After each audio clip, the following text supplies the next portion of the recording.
इस कहानी की शुरुआत में हम एक हरे रंग के एस्टेरॉयड को गिरते हुए देखते हैं और हमें बताया जाता है कि आसमान से हरे रंग का एस्टेरॉयड फेरी लैंड में गिरता है, जो आंखों को सुकून पहुंचाने वाला और काफी ज्यादा रेयर फील होता है। लेकिन शायद ऐसा ना हो, क्योंकि ये एस्टेरॉयड पहले भी गिर चुका है, जिसके बारे में पौराणिक कहानियों में बताया गया है। गाँव को पार करते हुए हरा एस्टेरॉयड कहीं खो जाता है और अंधेरे में कोई बीस्ट जागता है। अगले सीन में हम फावन फेरी को देखते हैं, जो एक एनिमल फेरी है और सभी जानवरों पशु पक्षियों के साथ खूब मस्ती करती है। पिक्सी होलो में टिंकर बेल फेरी ग्रास से बने एक बड़े से पोट को ले आती है, जिसे फावन फेरी ने मंगवाया था। टिंकर बेल फावन फेरी से पूछती है क्यों इतने बड़े पोट का क्या करेगी, लेकिन बेबी बन्नी या फिर डस के घर के रूप में करेगी। लेकिन फावन फेरी टिंकर बेल को कुछ भी नहीं बताती। टिंकर बेल को लग रहा था कि फावन फेरी उस बड़े से पोट का यूज बेबी बन्नी या फिर डस के घर के रूप में करेगी। लेकिन फावन फेरी के कुछ न बताने की वजह से टिंकर बेल को फावन फेरी के ऊपर शक होना शुरू हो जाता है कि फावन जरूर उससे कुछ छिपा रही है। टिंकर बेल के जिद करने पर फावन फेरी उसे सब कुछ सच सच बताने के लिए राजी हो जाती है। लेकिन इससे पहले क्यों टिंकर बेल फेरी से प्रॉमिस करवाती कि वो उसे जो कुछ भी दिखाएगी उसे देखने के बाद वो डरेगी नहीं। टिंकर बेल फेरी इसके लिए राजी हो जाती है। फावन फेरी टिंकर बेल फेरी को अपने कमरे में ले आती है, जहाँ पर उसने एक बेबी ईगल को छुपा कर रखा था। बेबी ईगल को देखकर टिंकर बेल पूरी तरह से डर जाती है, क्योंकि ईगल फेरी को मारकर खा जाते हैं। लेकिन इससे पहले क्यों डर से जोर जोर से चिल्लाती, फावन फेरी टिंकर बेल का मुंह बंद कर लेती है। अब फावन फेरी टिंकर बेल को बताती है कि मैं बेबी ईगल को पिक्सी होलो में इसीलिए लाई थी क्योंकि बेबी ईगल के पंख पूरी तरह से जख्मी थे, लेकिन अब वो पूरी तरह से ठीक हो चुके हैं। टिंकर बेल फावन फेरी से पूछती है कि अगर स्काउट्स फेरी को बेबी ईगल के पिक्सी होलो में होने का पता चल गया तो क्या होगा, क्योंकि पिक्सी होलो में किसी ईगल को लाना सख्त मना है। फावन फेरी टिंकर बेल को समझाती है कि तुम चिंता ना करो, मैं सब कुछ संभाल लूंगी। अगले सीन में हम टिंकर बेल और फावन फेरी को एक बड़े से पोट में कुछ बेरीज को ले जाते हुए देखते हैं। टिंकर बेल इस समय काफी ज्यादा डरी हुई थी, क्योंकि वो दोनों ब्लैक बेरीज के अंदर बेबी ईगल को छुपा कर ले जा रही थी। फावन फेरी टिंकर बेल को समझाती है कि वो चिंता ना करे और नॉर्मल बिहेव करे। अब यहाँ पर बाकी की फेरी भी आ जाती है, जो आपस में आसमान में गिर रहे एस्टेरॉयड के बारे में बातें कर रही थी। फेरी फावन फेरी और टिंकर बेल को बेरीज ले जाते हुए देखकर हैरान थी, क्योंकि नॉर्मली जंगल से पिक्सी होलो में बेरीज को नहीं लाया जाता है। फावन फेरी सभी से झूठ बोल देती है कि खास प्रकार की बेरीज है जो काफी ज्यादा स्वादिष्ट है। फावन फेरी की बात सुनकर रोसेटा बहुत खुश होती है और वो फावन और टिंकर बेल की मदद करने के लिए पिक्सी डस्ट की मदद से सारे बेरीज को हवा में उड़ाकर उस जगह पर ले जाने की कोशिश करती है जिस जगह पर फावन और टिंकर बेल बेरीज को लेकर जाना चाहती थी। लेकिन बेरीज के वहां से उड़ने की वजह से बेबी ईगल दिखाई देने लगता है, जिसे देखकर सारी फेरी डर जाती है और अपनी जान बचाकर इधर उधर भागने लगती है। बेबी ईगल के चीखने की आवाज सुनकर पास के जंगल में मौजूद 3 ईगल पिक्सी होलो की तरफ तेजी से बढ़ने लगते हैं। फेयर क्वीन क्लारियन, जो इस समय इसके बल के साथ थी, वो भी ईगल्स को पिक्सी होलो की तरफ बढ़ता देखकर डर जाती है। तीनों ईगल पिक्सी होलो में आकर तबाही मचाना स्टार्ट कर देते हैं और फेरीज को मारने की कोशिश करते हैं। एक ईगल इरिडेसा नाम की एक फेरी को मारने के लिए उसका पीछा करने लगता है, लेकिन इससे पहले क्यों इरिडेसा को मारता, वहाँ पर नक्स फेरी आ जाती है जो एक स्काउट फेरी है और इरिडेसा को ईगल के हमले से बचा लेती है। इसके बाद नक्स फेरी बाकी के स्काउट फेरी के साथ मिलकर ईगल्स पर हमला करना स्टार्ट कर देती है और किसी तरह बहुत मुश्किल से 2 ईगल्स को तो वहाँ से भगा देती है। लेकिन एक ईगल अभी भी पिक्सी होलो में मौजूद था, जो टिंकर बेल फेरी को मारने के लिए उसकी तरफ बढ़ रहा था, मगर तभी वहाँ पर नक्स फेरी आ जाती है जो ईगल के मुंह में एक लकड़ी के टुकड़े को डाल देती है, जिससे ईगल उनके ऊपर हमला नहीं कर पाता।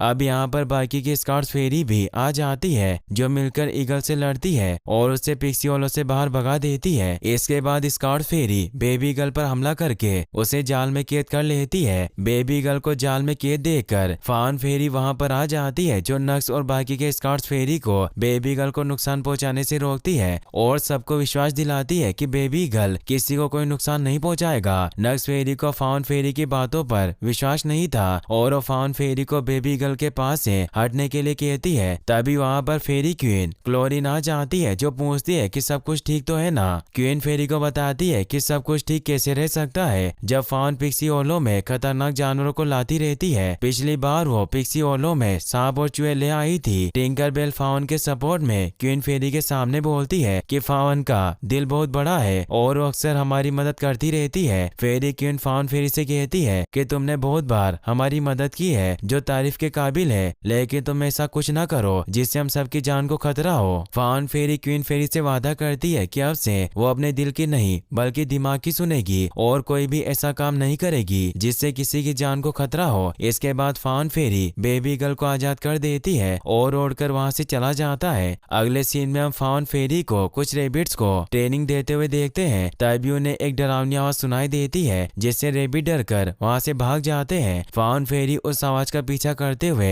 जंगल में जाती है क्योंकि उसने इससे पहले कभी भी ऐसी आवाज नहीं सुनी थी। जंगल में फाउन फेरी को विशालकाय पंजों के निशान दिखाई देते हैं जिन्हें देखकर वो डर जाती है। फाउन फेरी उन विशालकाय पंजों को फॉलो करती है और डार्क फॉरेस्ट में आ जाती है जहाँ पर उसे पता चलता है कि वो डरावनी आवाज एक गुफा के अंदर से आ रही थी। गुफा के अंदर आकर फाउन फेरी देखती है कि वो एक जाइंट मॉन्स्टर था। फाउन फेरी नोटिस करती है कि जाइंट मॉन्स्टर के पैर में एक कांटा धंसा हुआ है जिसके दर्द की वजह से वो जोर जोर से चिल्ला रहा था। फाउन फेरी मॉन्स्टर की मदद करने के लिए उसके पैर से कांटा निकालने का डिसाइड करती है, लेकिन इस दौरान जाइंट मॉन्स्टर फाउन फेरी को देख लेता है और जोर से चिल्लाकर उसे गुफा से बाहर फेंक देता है। जाइंट मॉन्स्टर के चिल्लाने की आवाज पूरे पिक्सी ओलो में गूंजने लगती है और सारी फेरीज उस आवाज को सुनकर डर जाती है क्योंकि इससे पहले किसी ने भी ऐसी डरावनी वॉइस को नहीं सुना था। फाउन फेरी एक बार फिर से गुफा के अंदर जाकर जाइंट मॉन्स्टर की मदद करने का फैसला करती है। वह स्काउट्स फेरी पिक्सी ओलो में सभी से पूछताछ करके उस डरावनी आवाज के बारे में जानने की कोशिश कर रही थी, लेकिन उन्हें डरावनी आवाज के बारे में कुछ भी पता नहीं चलता। नक्स फेरी को फाउन फेरी के ऊपर शक होना शुरू हो जाता है क्योंकि पिक्सी ओलो में ऐसी घटनाएं अधिकतर फाउन फेरी से ही जुड़ी रहती है। वहीं दूसरी तरफ फाउन फेरी देखती है कि अब वो जाइंट मॉन्स्टर गुफा से बाहर निकल गया है, जिसके बाद फाउन फेरी उसका पीछा करती है। जाइंट मॉन्स्टर एक बड़े से पत्थर को उठाने की कोशिश करता है, लेकिन पैर में कांटा होने की वजह से वो उस पत्थर को नहीं उठा पाता और आगे बढ़ जाता है। फाउन फेरी जब ये देखती है तो उसके दिमाग में एक आइडिया आता है। वो एक छोटे पत्थर को पेड़ से बांध देती है और जब जाइंट मॉन्स्टर उस छोटे पत्थर को उठाने के लिए खड़ा होता है तो फाउन फेरी उसके पैर में मौजूद कांटे को निकाल देती है। जाइंट मॉन्स्टर को इससे काफी तेज दर्द होता है और वो छोटे पत्थर को नीचे गिरा देता है, जिससे फाउन फेरी उस पत्थर के नीचे आने की वजह से फाउन फेरी को लगता है कि अब वो जाइंट मॉन्स्टर उसे मार देगा, जिससे वो काफी ज्यादा डर गई थी। लेकिन जाइंट मॉन्स्टर फाउन फेरी को कोई नुकसान नहीं पहुंचाता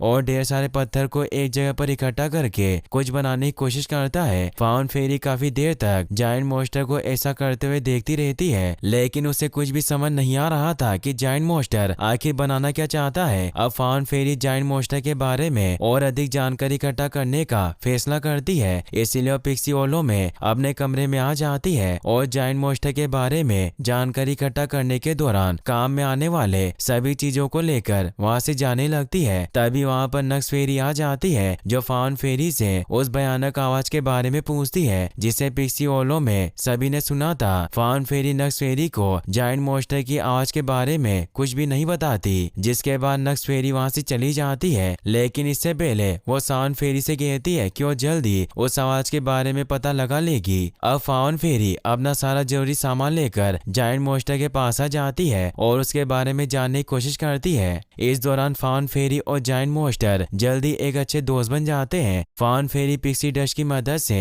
जाइंट मॉन्स्टर के पत्थर इकट्ठा करने में उसकी मदद करती है। रात होने पर फाउन फेरी सो जाती है, लेकिन अगली सुबह जब वो सोकर उठती है तो देखती है कि जाइंट मॉन्स्टर ने एक बड़ा सा मीनार बना दिया था। फाउन फेरी को उस मीनार को देखकर कुछ भी समझ नहीं आता है क्या कि जाइंट मॉन्स्टर ने उस बड़े से मीनार को क्यों बनाया है। इसके बाद जाइंट मॉन्स्टर फाउन फेरी के साथ किसी और जगह की तलाश में निकल पड़ता है। रास्ते में फाउन फेरी जाइंट मॉन्स्टर से बहुत सारे सवाल पूछती है, जिससे मॉन्स्टर भी परेशान हो जाता है। अब जाइंट मॉन्स्टर एक जगह पर पहुंचकर फाउन फेरी को पत्थर पर बिठा देता है और खुद पत्थर को एक जगह पर इकट्ठा करने लगता है क्योंकि उस जगह पर भी पिछली बार की तरह एक बड़ी सी मीनार बनाना चाहता था। फाउन फेरी पिक्सी डस्ट की मदद से पत्थर इकट्ठा करने में जाइंट मॉन्स्टर की मदद करती है और जाइंट मॉन्स्टर मीनार बनाने के अपने काम को जारी रखता है। अब फाउन फेरी जब कुछ पत्थरों को पिक्सी डस्ट की मदद से हवा में उड़ाकर जाइंट मॉन्स्टर को उन्हें मारने के लिए कहती है तो जाइंट मॉन्स्टर उन पत्थरों को जोर से मारता है, जिससे वो पत्थर पिक्सी ओलो में एक सनफ्लावर के खेत में जाकर गिरते हैं, जिससे कुछ फेरी सनफ्लावर के बीज इकट्ठा कर रही थी। लेकिन इस इस दुर्घटना में किसी भी फेरी को कोई चोट नहीं आती है। नक्स फेरी को जब इस घटना के बारे में पता लगता है तो अपने स्कॉट्स फेरी के साथ जंगल में जाकर इस घटना का इन्वेस्टिगेशन करने का फैसला करती है। फाउंड फेरी नक्स फेरी की बात सुन लेती है और वो जल्दी से जायंट मॉन्स्टर के पास आकर उसे अपने पीछे आने के लिए कन्विंस करने की कोशिश करती है, क्योंकि अगर नक्स फेरी ने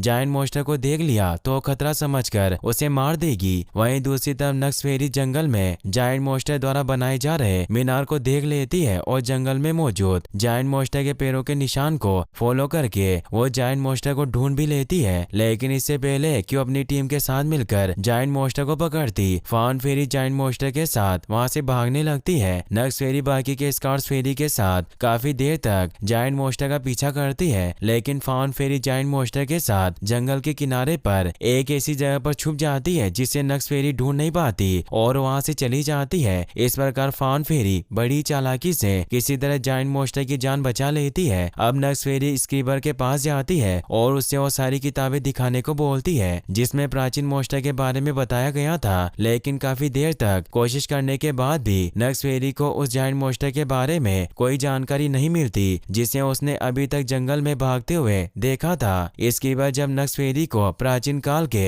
जायंट मॉन्स्टर के बारे में बता रहा था तो इस दौरान नक्स फेरी स्क्रिबल के बोर्ड पर उस जायंट मॉन्स्टर की एक ड्राइंग देखती है जिसे उसने कुछ देर पहले जंगल से भागते हुए देखा था और जिसकी उसे तलाश थी। नक्स फेरी स्क्रिबल से उस जायंट मॉन्स्टर के बारे में वो सारी बातें बताने के लिए कहती है जो जानता है। इसके बाद हम फाउंड फेरी को देखते हैं जो बाकी के फेरीज को जायंट मॉन्स्टर से मिलाती है। जायंट मॉन्स्टर को देखकर सारी फेरीज पूरी तरह से डर जाती है क्योंकि उन्होंने इससे पहले कभी भी इतने बड़े जायंट मॉन्स्टर को नहीं देखा था। फाउंड फेरी टिंकर बेल और बाकी की फेरी को बताती है कि डरने की कोई भी जरूरत नहीं है क्योंकि जायंट मॉन्स्टर फेरीज को मारकर नहीं खाता है। फाउंड फेरी सभी फेरीज को बताती है कि जिस प्रकार हमें पता है कि जायंट मॉन्स्टर से किसी को खतरा नहीं है, इसी प्रकार पिक्सी ओलो में सभी को पता होना चाहिए कि जायंट मॉन्स्टर खतरनाक नहीं है, जिससे जायंट मॉन्स्टर भी सेफ रहेगा। लेकिन इसके लिए सबसे पहले हमें ये बात क्वीन को बतानी होगी। सारी फेरीज फाउंड फेरी की इस बात से एग्री करती है और वो पिक्सी डस्ट की मदद से जायंट मॉन्स्टर को अपने साथ उड़ाकर क्वीन के पास पहुंच जाती है। सबसे पहले फाउंड फेरी क्वीन फेरी के पास जाती है और तब तक के लिए वो बाकी के फेरी को जायंट मॉन्स्टर के साथ बाहर रुकने के लिए बोलती है। फाउंड फेरी ने सोचा था कि वो क्वीन फेरी को जायंट मॉन्स्टर के बारे में अच्छी अच्छी बातें बताकर उसे पिक्सी होलो में रहने देने की इजाजत मांग लेगी, लेकिन जब वो क्वीन के पास पहुंचती है तो देखती है कि नक्स फेरी पहले से ही वहां मौजूद थी। नक्स क्वीन को बताती है कि पुरानी कहानियों में आज से 972 साल पहले मौजूद एक जायंट मॉन्स्टर के बारे में बताया गया है जिसका नाम था नेवर बीस्ट। नेवर बीस्ट एक ऐसा जायंट मॉन्स्टर था जिसने सबसे पहले पिक्सी होलो के चारों तरफ 4 ऊंचे ऊंचे टावर बनाए। इसके बाद अचानक से आसमान में हरे बादल छाने लगे और नेवर बीस्ट की बॉडी में अचानक से बदलाव आना शुरू हो गए। इसके बाद बिजली का एक बहुत बड़ा तूफान आया जिसने पूरे पिक्सी होलो को डिस्ट्रॉय कर दिया। अब क्योंकि फाउंड फेरी काफी देर से नक्स फेरी और क्वीन फेरी के साथ थी, इसलिए जायंट मॉन्स्टर उसे देखने के लिए क्वीन के कमरे के अंदर देखने लगता है। अब नक्स और क्वीन को शक हो जाता है कि बाहर कोई तो मौजूद जरूर है, लेकिन जब वो बाहर देखती है तो वहाँ पर कोई नहीं था क्योंकि बाकी की फेरी जायंट मॉन्स्टर के साथ छुप गई थी। फाउंड फेरी नक्स फेरी को समझाती है कि पुरानी कहानियां झूठी भी तो हो सकती है, लेकिन नक्स फेरी इस बात को मानने के लिए तैयार नहीं होती और वो बोलती है कि नेवर बीस्ट के बारे में सारी बातें सच है, इसीलिए हमें मॉन्स्टर पर हमला करके उसे अपने कब्जे में ले लेना चाहिए। क्वीन फेरी नक्स फेरी को समझाती है कि हम इस तरह किसी जानवर पर हमला नहीं कर सकते। तुम सबसे पहले तय करो कि जिसे तुमने जंगल में देखा वो सच में पुरानी कहानियों का नेवर बीस्ट ही है। इस पर नक्स फेरी बोलती है कि मैं नहीं चाहती कि किसी फेरी को कष्ट पहुंचे। इस पर क्वीन फेरी दोनों से कहती है कि मैं जानती हूँ कि तुम दोनों बहादुरी और इंटेलिजेंट फेरी हो, इसलिए वो करो जो पिक्सी होलो के लिए बेहतर हो। फाउंड फेरी जब क्वीन फेरी के कमरे से बाहर आती है तो बाकी की फेरी उससे पूछती है कि क्वीन फेरी ने क्या बोला। इस पर फाउंड फेरी सारी फेरीज को जायंट मॉन्स्टर के बारे में पुरानी कहानियों में लिखी गई सारी बातें बता देती है, जिसे सुनकर सारी फेरी डर जाती है और फाउंड फेरी से बहाना बनाकर वहां से चली जाती है। रात होने पर फाउंड फेरी जायंट मॉन्स्टर के साथ ही सोती है और उसे आसमान में तारों से बन रहे आकृतियों के बारे में बताती है, जिससे जायंट मॉन्स्टर भी बहुत खुश होता है। अब फाउंड फेरी जब सो जाती है तो जायंट मॉन्स्टर देखता है कि आसमान में हरे रंग के बादल छाने लगे हैं और अब जायंट मॉन्स्टर की आंखें भी पूरी तरह से हरी हो जाती है। सुबह फाउंड फेरी जब नींद से जागती है तो देखती है कि जायंट मोस्टर वहाँ पर नहीं था, जिसके बाद वो जायंट मोस्टर को ढूंढने के लिए निकल पड़ती है। अगले सीन में हम नक्स फेरी को देखते हैं जो अपना हथियार लेकर बाकी के स्कॉट्स फेरी के साथ जायंट मोस्टर को ढूंढने के लिए निकल पड़ती है, क्योंकि आसमान में छाए हरे बादल इस बात के सबूत थे कि जायंट मोस्टर के बारे में पुरानी कहानियों में जो कुछ भी लिखा गया है वो सब कुछ सच है। इसके बाद हम टिंकर बेल और बाकी की फेरी को देखते हैं जो आसमान में छाए हरे बादलों को देखकर डरी हुई थी।